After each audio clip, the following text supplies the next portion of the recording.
किशोर अवस्था शारीरिक व मानसिक वृद्धि की अवस्था होती है, अतः इस उम्र में पौष्टिक आहार लेना बहुत आवश्यक है। किंतु किशोरों व विशेषकर किशोरियों में अक्सर एनीमिया अर्थात खून की कमी देखने में आती है।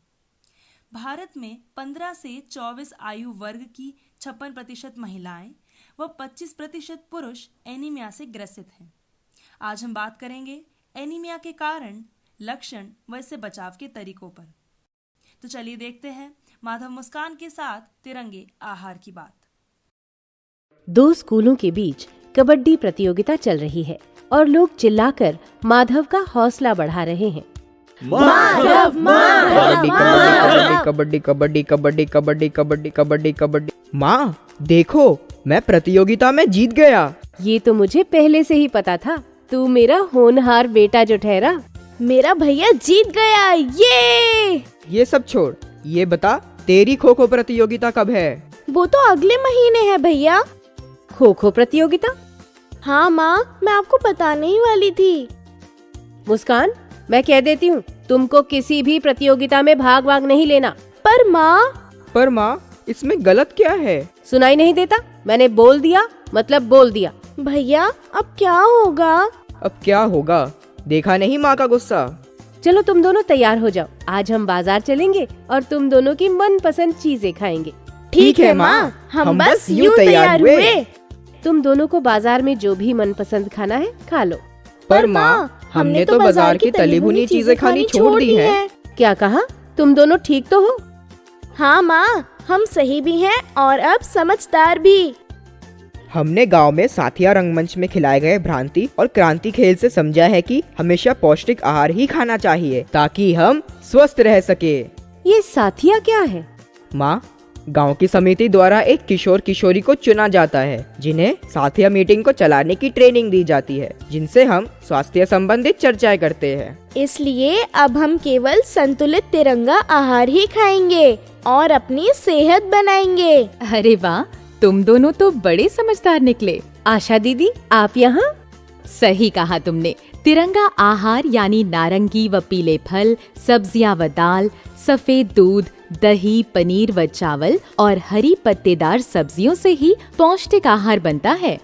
अच्छा, अब समझी तुम्हारे तिरंगे की कहानी। नारंगी, सफेद और हरा हमारे तिरंगे झंडे के रंग। देखा, हमारे भ्रांति और क्रांति खेल का कमाल। पर माँ, फिर भी हमें खेलने ही नहीं देती। अरे वहाँ क्या हुआ? इतनी भीड़? चलो देखते हैं। अरे ये तो अपने धर्मेश चाचा। हटो हटो, देखने दो धर्मेश भैया की बेटी को क्या हुआ। आशा दीदी, आप देखिए ना, मेरी बिटिया को क्या हो गया। अरे इसकी तो आंखों की लालिमा कम हो गई है, शायद इसमें खून की कमी है, जिसके कारण चक्कर खा के गिर पड़ी होगी। खून की कमी? ये क्या बला है दीदी? चक्कर आना, ध्यान लगने में कठिनाई होना, थकान होना और नाखून, जीभ और आँखों में लालिमा कम होना खून की कमी के लक्षण हैं। हाँ, और ये पौष्टिक आहार न लेने की वजह से होता है। धर्मेश भैया, तुम अपनी बेटी को बस पौष्टिक आहार खिलाओ और ये लो आयरन की गोली, ये भी देते रहना। दीदी, अब तो मैं इसे ये सब जरूर दूंगा, बस मेरी बेटी ठीक हो जाए। क्या महेश अस्पताल में? क्या हुआ? क्या हुआ उसे? आखिर कौन है ये महेश? क्या हुआ होगा महेश को?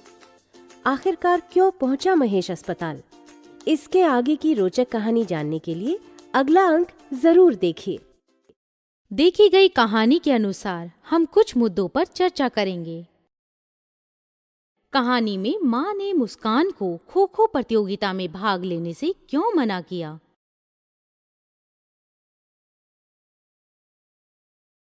क्या परिवार एवं समुदाय में किशोरों और किशोरियों के बीच भेदभाव किया जाता है? आपने अपने घर के आसपास किस तरह के भेदभाव देखे? आपके अनुसार माधव और मुस्कान बाजार की तली भुनी चीजें खाने से क्यों मना कर देते हैं? आप आहार और पोषक आहार से क्या समझते हैं?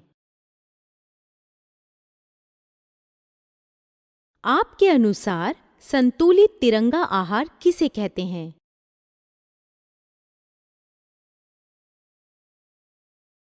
धर्मेश चाचा की बेटी बेहोश क्यों हो गई थी? अब हम खून की कमी के बारे में आपकी क्या समझ है पर चर्चा करेंगे।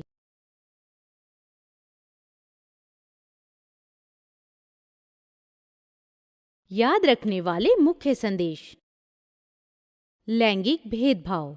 किशोर किशोरियां अगर ठान ले तो समाज में लैंगिक भेदभाव को जड़ से खत्म कर सकते हैं। अच्छी शिक्षा प्राप्त करना, खेलना, पढ़ लिख कर नौकरी करना या व्यवसाय चलाना, ये दोनों का ही बराबर हक है। कुपोषण का एक बड़ा कारण लैंगिक भेदभाव को भी माना जाता है, जिसका प्रभाव खाने की आदतों से देखा जा सकता है। साथ या मीटिंग में चर्चा करके दोहरा सकते हैं कि उनके घरों की महिलाओं और किशोरियों को किशोरों के बराबर ही भोजन करना चाहिए। पोषण। पौष्टिक आहार यानी तिरंगा भोजन उसे कहा जाता है जिसमें नारंगी, पीले फल, सब्जियां, सफेद दूध, दही, पनीर व चावल, हरी पत्तेदार सब्जियां आदि शामिल हों। इसे जब सही मात्रा में लिया जाए तो वह पौष्टिक एवं संतुलित आहार माना जाता है। किशोर किशोरियों को प्रतिदिन निम्न आहार का सेवन करना चाहिए।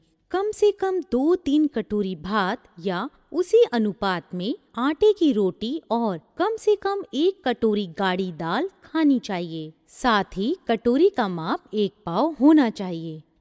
प्रतिदिन कम से कम 1 बार मछली, मीट, कलेजी, 1 अंडा और 1 गिलास दूध का सेवन जरूर करना चाहिए। 1 कटोरी पका हुआ गहरा हरे रंग का साग व 1 गहरी पीली या नारंगी दाल या सब्जी खानी चाहिए।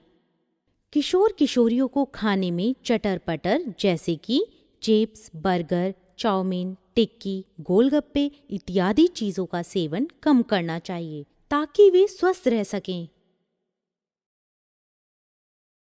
एनीमिया।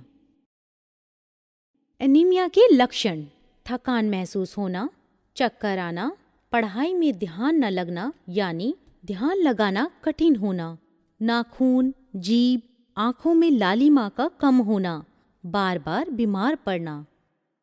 एनीमिया के संभावित कारण: खाने में आयरन युक्त आहार की कमी होना, खानपान में लैंगिक भेदभाव होना, संतुलित आहार के बारे में जानकारी की कमी होना। एनीमिया से बचने के तरीके: आयरन युक्त आहार लेना जैसे कि हरी पत्तेदार सब्जियां, खजूर, फल आदि। लोहे की कढ़ाई में खाना बनाना। आहार में सूक्ष्म पोषक तत्व जैसे कि vitamin B12, iron, folic acid को शामिल करना। हमने पोषक आहार और एनीमिया के विषय में जानकारी प्राप्त की। इन जानकारियों का उपयोग आप अपने जीवन में किस प्रकार करेंगे, इसे बताने के लिए निम्नलिखित प्रश्नों के उत्तर दें। पहला, आपको स्वयं में या परिवार के किसी भी सदस्य में एनीमिया के लक्षण दिखाई दें तो आप क्या करेंगे? दूसरा, आपको एनीमिया न हो इसके लिए आप क्या प्रयास करेंगे?